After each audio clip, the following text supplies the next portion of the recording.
Guys, balik lagi di channel Ngadongeng Film. Kali ini gue akan menceritakan film horor Indonesia tahun 2018. Film ini disutradarai oleh Timo Cahyanto. Film ini bukan hanya membuat kalian merinding, tapi film ini akan ngasih kesereman yang gak ada habis-habisnya sampai akhir. Ekspresi ketakutan penonton adalah hidangan yang spesial untuk pecinta film horor. Film ini menceritakan sebuah keluarga yang diteror oleh iblis akibat ulah babehnya yang bernama Lesmana.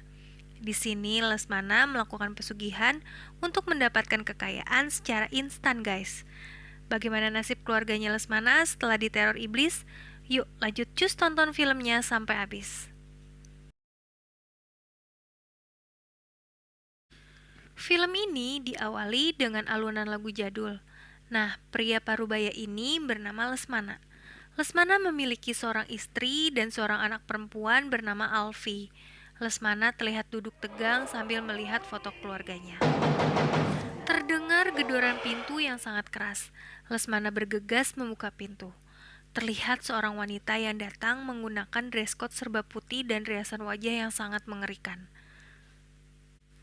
Ternyata wanita itu dukun yang membantu Lesmana untuk mendapatkan kekayaan melalui pesugihan.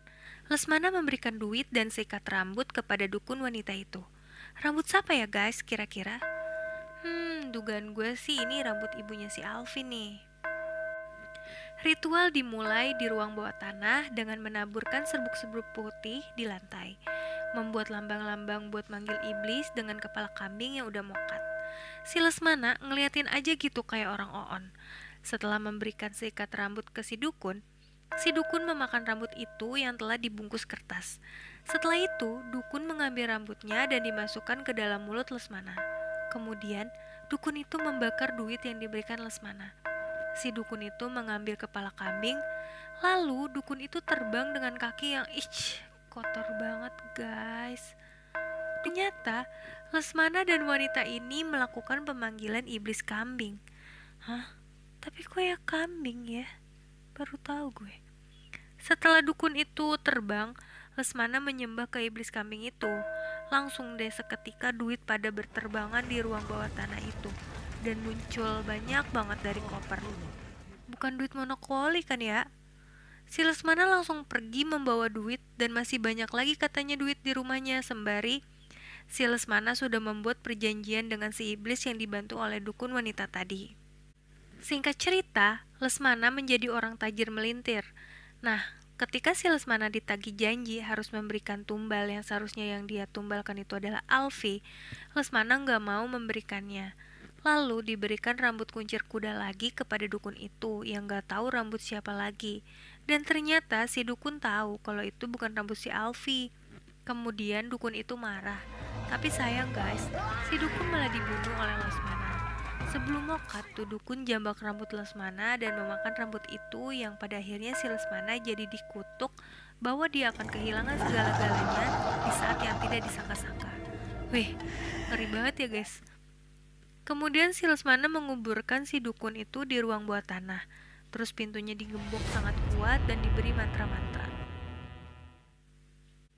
Di scene ini nih bikin gue merinding guys. Kalian pada merinding gak? Di scene ini pas Lesmana ngebunuh dukun itu pas saat si Alfi melihat kayak masa lalu babehnya gitu yang ternyata memiliki perjanjian dengan iblis kambing dibantu dukun wanita itu. Scene ini sebenarnya ada di scene belakang guys, tapi scene ini gue ceritain di awal biar kalian pada paham gitu ceritanya. Nah, setelah kayak melintir, si Lesmana nikah lagi tuh sama mantan artis, yaitu Mama Klasmi, yang udah punya anak dua, yaitu Maya dan Ruben. Lalu, dari pernikahan dengan Lesmana, mereka dikaruniai anak perempuan dan diberi nama Nara. Karena kiwin lagi, si Lesmana jadi tuh si Alfi sama mamanya tuh ditelantarin gitu. Mamanya si Alfi meninggal karena jatuh dari balkon rumahnya. Sempet mau diselamatin sama si Alfi waktu masih kecil, tapi sayangnya mamanya jatuh juga guys dan akhirnya meninggal dunia. Si Alfi benci banget sama babehnya karena udah ngelantarin dia dan mamanya, sementara babehnya itu malah happy-happy sama bini barunya dan anak-anaknya. Makanya si Alfi males banget gitu ketemu sama babehnya. Namun dia dapat kabar dari si Maya kalau babenya itu sakit parah lah intinya gitu. Akhirnya si Alfi datang dong ke rumah sakit untuk nengokin si Lesmana. Di sana dia bertemu sama saudara tirinya tuh, Maya sama Ruben. Ada juga sih pacarnya si Ruben tuh, si Lily. Si Alfi kaget banget kan melihat keadaan Lesmana yang sangat memprihatinkan. Kemudian, saudara-saudara tirinya Alfi pergi tuh keluar kamar, sedangkan si Alfi masih di ruang rawat babehnya. Kemudian disinilah nih pertama kalinya si Alfi digangguin setan dukun yang dibunuh Lesmana. Sampai si Lesmana juga ikut-ikutan jadi sadar gitulah, teriak Alfi. Singkat cerita, ibu tirinya Alfi pengen villa yang di puncak dijual, tapi masih atas nama Alfi. Jadi harus ada persetujuan gitu kan dari si Alfi. Jadi nih si ibu tirinya nih si Mama Klasmi nih speak-speak gitulah baik-baikin si Alfi. Kemudian si Alfi pun pergi lah ke villa tua itu. Naik bis, soalnya kan dia nggak punya mobil atau motor kan ya. Di villa ini Alfi ngenang gitu masa-masa kecilnya. Jadi si Alfi tuh ceritanya mengenang dia lagi main piano sama mamanya tuh. Alfi melihat pintu juga yang digembok dan banyak ditempel mantra-mantra. Kemudian si Alfi dengar ada suara pintu kebuka gitu, langsung lah dia nyamperin. Terus masuk ke kamarnya waktu kecil. Gak berapa lama, ibu dan saudara tirinya pun datang ke villa itu untuk ngambil berbagai dokumen dan aset berharga yang ada di villa itu. Setelah itu, mereka berkumpul di meja makan dan ada tuh perdebatan antara Dia nggak punya apa-apa. Alfi, Mama Laksmi, dan Nyokap gue Maya. setia. Si Ruben yang mulai kesal dengan keluarganya menghampiri Alfi dan memberi makanan untuk Alfi. Kemudian si Ruben dipanggil tuh sama kakaknya si Maya. Ruben pun bergegas dan menghampiri si Maya kan. Si Maya lagi nyopot-nyopotin mantra-mantra vampir dari pintu itu. Terus nyuruh Ruben untuk membongkar gembok dan melihat ada apa di dalam ruangan itu. Pas pintu itu dibuka, jadi tuh kayak ada seolah-olah kayak udara-udara yang keluar dari ruang bawah tanah itu. Mungkin udaranya si dukun yang dibunuh Lesmana kali ya guys. Nah, di sini nih teror demi teror pun dimulai. Diawali dengan tangan dukun itu menyeret Mama Laksmi masuk ke ruang bawah tanah. Ruben dan Alfi berusaha menyelamatkan Mama Laksmi, tapi sayang guys, kekuatan super power dari dukun itu terlalu kuat dan mereka pun akhirnya gagal. Si Maya pengen nyusul mamanya tuh. Katanya sih mau nyelamatin, tapi cuma diri aja depan pintu gitu gelisah-gelisah gak jelas. Tiba-tiba, Mama Laksmi keluar dari pintu dari ruang bawah tanah, nemplok di si Maya dan udah aneh gitu mukanya. Terus menggigit tangan si Maya. Alfi coba menyelamatkan Maya dengan memukul kepala Mama Laksmi dengan palu Thor dan Laksmi pun mokat. Kemudian si Mama Laksmi hidup lagi dong guys. Terus nemplok di dinding kayak cicak. Abis itu dia loncat, kemudian loncat lagi ke meja. Terus nemplok di lampu, kemudian kabur gitu lewat jendela. Abis itu kok ya bisa-bisanya ngerusakin mobil si Ruben. Ngeri banget gila, setan macam apa itu? Setelah mereka berdiskusi di dalam villa, Alfi dan Maya pun nekat keluar villa untuk mencari pertolongan karena takut luka Maya infeksi. Di tengah hutan, Maya dan Alfi bertemu dengan Mama Klasmi, lagi makan apaan tau tuh. Ketika Alfi mau ngelindungin Maya dari Mama Klasmi dengan palutornya, Maya nemuin buku Alfi dan menyangka Alfi jahat kepada keluarga mereka. Maya lari dan akhirnya Maya harus berhadapan dengan sosok misterius yang udah masuk ke dalam tubuh ibunya. Di tengah hutan tuh si Maya gelut-gelutan dah sama emaknya. Seketika kejadian di tengah hutan itu mulai mengubah jalan hidup Maya nih guys.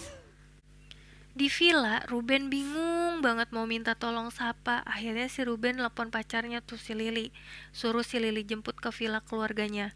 Kemudian HP-nya pun mati. Si Alfi yang balik ke villa masuk ke ruangan aneh dan menemukan buku dengan gambar-gambar aneh. Alfi pun memberitahu Ruben dan disitulah baru ada sedikit kejelasan nih tentang kejadian di rumahnya itu. Nara yang ditinggal di kamar tidur lagi tidur-tidur santuy, muncullah tuh angin-angin setan lagi tuh masuk ke kamar.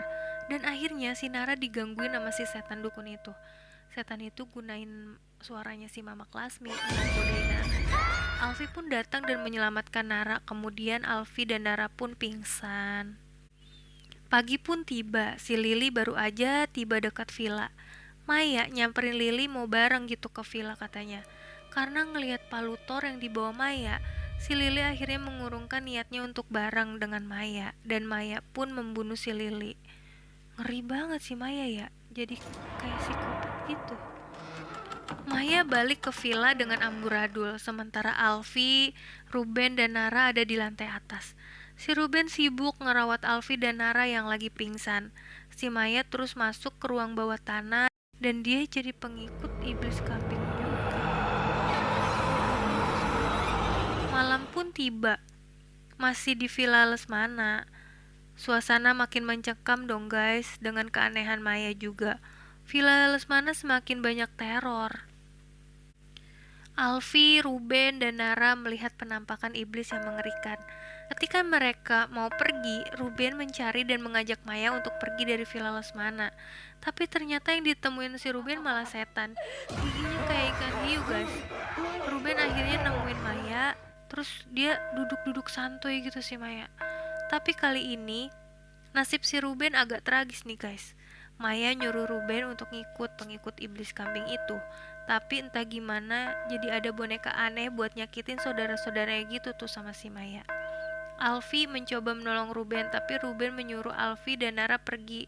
Dan seketika Ruben mokat gas dengan tangan dan kaki yang patah, sedangkan kepala Ruben dibuat copot guys. Sungguh tragis kan si Ruben. Alfi pingsan, dan ketika tersadar dari pingsan, si Alfi melihat si Maya memainkan boneka untuk mengerjainya. Tangan dan kaki si Alfi patah. Maya udah bukan Maya lagi. Kengerian ini semakin menjadi-jadi di film ini. Akhirnya Alfi dapat merebut boneka itu dari Maya dan membuangnya ke api. Nah, si Maya seketika ada tuh jadi mati kebakar api itu. Alfi membongkar di mana si dukun itu dikubur oleh Lesmana dan mencari rambut Lesmana yang dimakan oleh si dukun itu untuk ritual balas dendam. Setelah menemukan rambut Lesmana, kemudian rambut itu dimasukkan ke dalam api. Seketika kemerahan di tangan Alfi pun hilang maksudnya. Alfi pun tak sadarkan diri kembali guys. Saat tersadar, si Alfi di dalam sebuah lubang bersama dengan tengkorak si dukun dengan badan yang sudah terlilit rambut. Alfi menemukan pisau dan berusaha untuk lepas dari ikatan rambut itu. Alfi berusaha memanjat tapi licin guys. Ketika Alfi sudah pasrah, tiba-tiba ada tangan yang hendak membantunya untuk naik. Dia melihat ibunya, ternyata ketika dia sadar, si Nara yang bantunya untuk naik. Akhirnya kutukan itu pun berakhir. Terus si Alfi dan Nara pun pergi dari Villa Lesmana diiringi dengan lagu jadul, dan film pun berakhir guys. Film horor ini memang berbeda dengan film-film horor lainnya nih. Sutradara Timo memang pandai membuat ketegangan demi ketegangan di film ini. Dari awal sampai akhir nonton film ini sampai bikin gue capek guys. Film ini benar-benar menyerang psikologi penonton, membuat penonton jadi masuk dan merasakan berada di dalam film ini. Nilai untuk film ini dari gue 8. Gue suka banget filmnya, horornya dapet, penonton dibuat ngeri dari awal sampai akhir. Keren. Oke guys, terima kasih buat kalian semua yang telah mendengarkan alur cerita film ini dari awal sampai akhir. Jangan lupa untuk subscribe, like, comment, and share biar gue lebih semangat bikin alur cerita yang seru-seru buat kalian. Sampai ketemu lagi di video selanjutnya. Thank you guys.